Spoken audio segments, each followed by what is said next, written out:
South India shopping మాల్లో block buster ఆషాఢం number 1 kilo sale.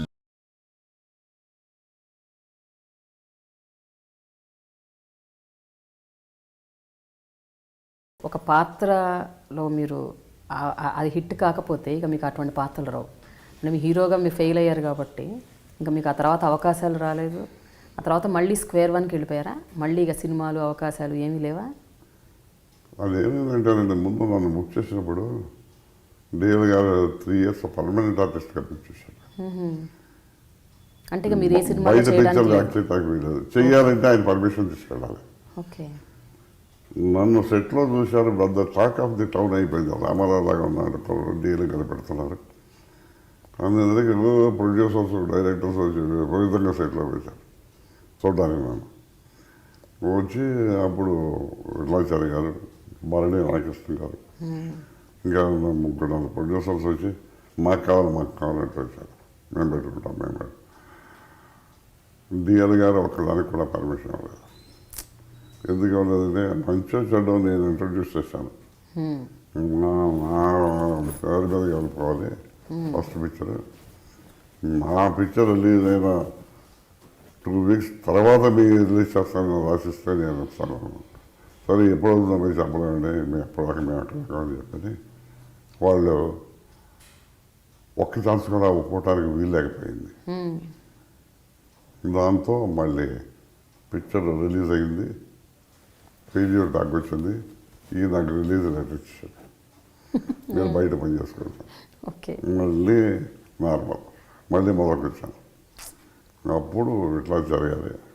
మళ్ళీ నాకు మోడర్న్ థియేటర్స్ సేవమాన సహస్ర శిరచేద పూర్వ చెప్తామని అనే ఛాన్స్ తీసుకొచ్చి అది అయిపోయిన తర్వాత అప్పుడు సలహా చెప్పే విధంగా మారమని ఆయన కంపెనీలో పెట్టారు.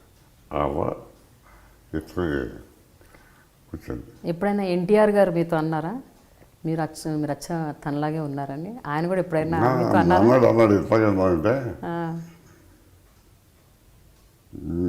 ఆయన కూడా ఈ టాక్ స్ప్రెడ్ అయ్యింది. డిఎల్ గారిని అడిగి ఎవరో ఫోటోలు పెడుతున్నారంట, అసలు మాలాగానే ఉంటారంట, ఒకసారి ఆ ఫోటో నా దగ్గర పంపిస్తుంది అని అంటే తెలుసును. డిఎల్ గారు రామరావు గారు పంపించారు. ఆయన చూసారు. చూసుకొని అదే ఏ ఊరి మీద మీ ఊరి దగ్గర ఇప్పుడు వాడండి, జాగ్రత్త ఆరోగ్యాన్ని జాగ్రత్తగా చూసుకోండి అని చెప్పి పంపించాడు. ఆయనకి తెలిసింది అలాగానే ఉంటాడు అని. అందుకనే కదా ఇప్పుడు రాముడు మీరు డూపెళ్తారు, ఆయనే పిలుస్తూనే వెళ్ళాను. టైం లేదు. విఠలాచారి గారు పిలిచారు. నాకు ఇప్పుడు మళ్ళీ అది డూపేశాను. నేను 2-3 పిక్చర్లు డూపేశాను. అక్కడి నుంచి అన్నింటిలోంచి మొత్తం నాకు కృష్ణావతారంలో దుర్యోధనుల పాత్ర రావడానికి కూడా రకాను. నా అనంగు మిత్రుడు, అచంచల స్వామి భక్తి పరాయణుడు, అద్వితీయ పరాక్రమశాలి అయిన ఈ అంగరాజునకు అది అవమానం కాదా? పాండవులపై గల అభిమానంతో వారు ఆత్మాభిమానం మరచి అంజలి ఘటించరుగాక. అభిమానధనుడైన ఈ సుయోధనుడెన్నడు అందులకు అంగీకరించడు. రారాదున్నంత వరకు కౌరవ సామ్రాజ్యం అవిభాజ్యం. ఆయన అందరూ వద్దన్న ప్రొడ్యూసర్స్ అందరూ వద్దన్నారు. మళ్ళీ నా తర్వాత చేయాలి, అతనే చేయాలి, ఇండస్ట్రీలో ఎవరు లేరని కావాలంటే ఒక రోజు టెస్ట్ చేయండి ముందు అని టెస్ట్ పెట్టించి ఒకరోజు ఏదంటే కురుక్షేత్ర యుద్ధానికి కృష్ణుడిని సాయం పెట్టడానికి దుర్యోధనుడు అర్జునుడు అంతా హాస్యం మళ్ళీ పెట్టించి అది చూసేదానికి అదంతా ఇంత పోతగ్రహిగా ఉన్నాడు, మనం కనిపెట్టలేకపోయాం. రామరాజు ఎట్లా కనిపెట్టాడు, అద్భుతంగా ఉన్నాడని ఇప్పుడు అందరూ అది రిలీజ్ అయిందండి.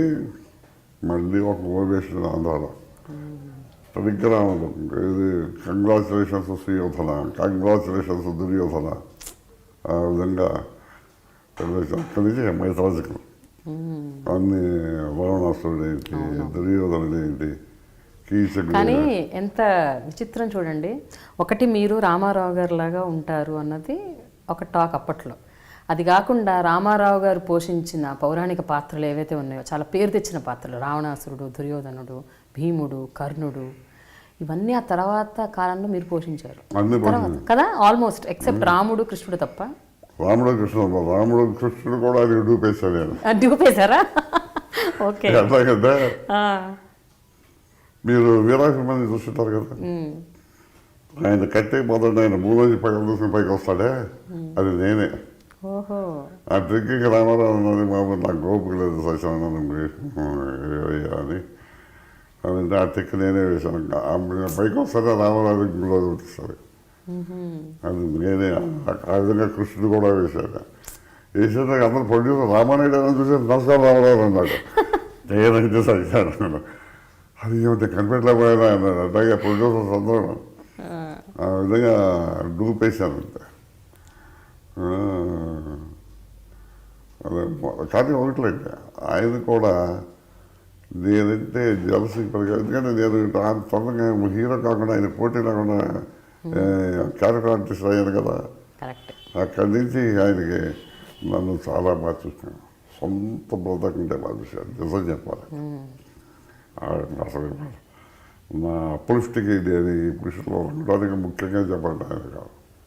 ఆ రోజుల్లో ఉమ్మడి కుటుంబంలో అంత కాసటికి మరి కృష్ణావతారంలో పోటీ మీద నాకు దుర్యోధన తెప్పించడం ఇలాంటివన్నీ ఆయన చేయటం లేపించింది.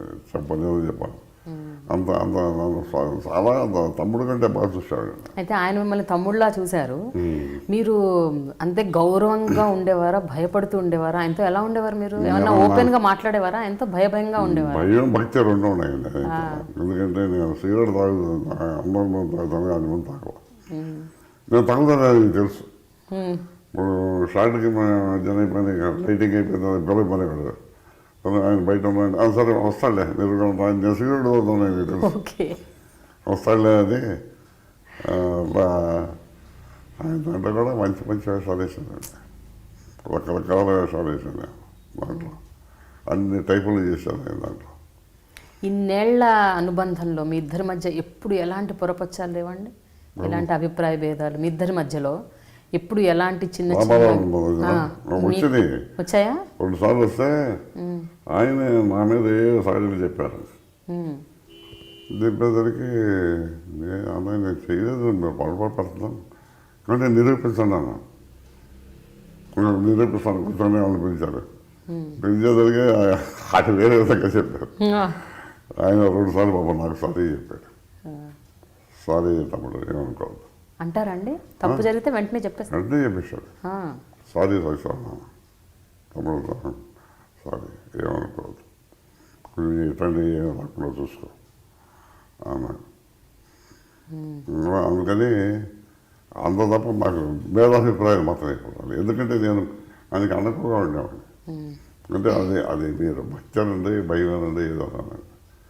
ఆయన నన్ను పైకి తీసుకొచ్చిన మనిషి కదా, నేను ఎప్పుడు ఆయనకి ప్రత్యేకతో ఉండాలి అని అలా ఉండేవాడిని. తర్వాత కాలంలో కూడా ఎన్టీఆర్ గారు పొలిటికల్ పార్టీ, రాజకీయ పార్టీ పెట్టినప్పుడు కూడా మీ పక్కన ఉన్నారు, మీతో కూర్చున్నారు, సలహాలు సూచనలు, అప్పుడు పార్టీ పెట్టాలా వద్దా ఇవన్నీ కూడా మిమ్మల్ని అడిగారట కదా?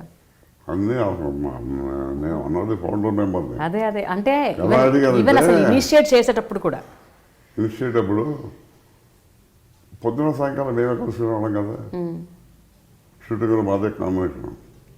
స్టార్టింగ్ మధ్య మీద కొంచెం మాట్లాడుకుంటాం కదా. తమ్ముడు నాకు సలహా చెప్పాను, ఏదన్నా ఏమీ లేదు, ఇవాళ ప్రజలు మనల్ని ఈ విధంగా ఆదరించి ప్రేమించడం వల్ల కదా మనం ఇంకా వెళ్ళమయ్యాను. పేరు ప్రఖ్యాతం సంపాదించుకుని డబ్బు సంపాదించుకుని ఈ జన్మలోనే వాళ్ళకి ఏదైనా మనం సేవ చేయగలిగితే మన జీవితానికి కొత్తగా పరమార్థం ఉంటుంది అనుకుంటున్నాను నేను. ఏమంటాం అన్నాడు, చాలా మంచి తాట అన్నాడు. ఈ జీవితంలోనే మనం ఉండగానే అలాగే ఇది చేశాను అంతకంటే తృప్తే కావాలి మనిషికి. నీకు ఎందుకు వచ్చిందంటే అవుతాడు చాలా మంచిది.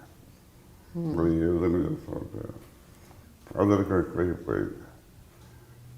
కాంగ్రెస్లో ఆ టైంలో కాంగ్రెస్ వాళ్ళు ప్రతి 3 నెలలకి ఒక మినిస్టర్ చీఫ్ మినిస్టర్ మారటం, అది ఏదో ఇప్పుడు కట్టుకుని వెళ్ళిపోవడం జరుగుతుంది. కానీ ఎవరు కన్స్ట్రక్టివ్గా చేయట్లా.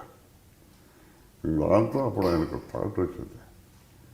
ఏమొచ్చింది, మోహన్ రెడ్డి అని కర్నూలు ఆయన అన్నాడు, ఆయన అన్నగారు మీరు పాలిటిక్స్లోకి వస్తే మళ్ళీ మీకు పీరియడ్ ఉంటుంది, 60 ఏళ్ళు అయిపోయిన తర్వాత మీ లైఫ్ మెసేజ్ లైన్ అదే పర్సనాలిటీ దెబ్బతినిపోతారు మీరు అంటే.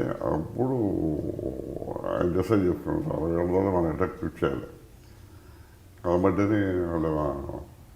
వాళ్ళ అబ్బాయిని వాళ్ళందరికీ ఏమేం చేయాలని ఆలోచించి మనం ఎందుకు పార్టీ పెట్టుకున్న కొత్త పార్టీ అని అప్పుడు పార్టీ పెడదాం అనుకుని, ఆ టైంలోనే నాదెళ్ల భాస్కరరావు కాంగ్రెస్లో వచ్చేసి ఆయన దీంట్లోకి వస్తాను నేను. సరే రోజు 10:30-11 గంటలకి ఈయన దగ్గర వచ్చేవాడు. మేము షూటింగ్లో ఉండేవాళ్ళం. సరే స్టార్టింగ్ ఎలా తమ్ముడు పైకి వెళ్తాను ఆయన కూడానే ఉండేవాడిని. అలా నేను ఉన్నది ఫోన్ నెంబర్ మేము ముగ్గురమే వర్కౌట్ చేసి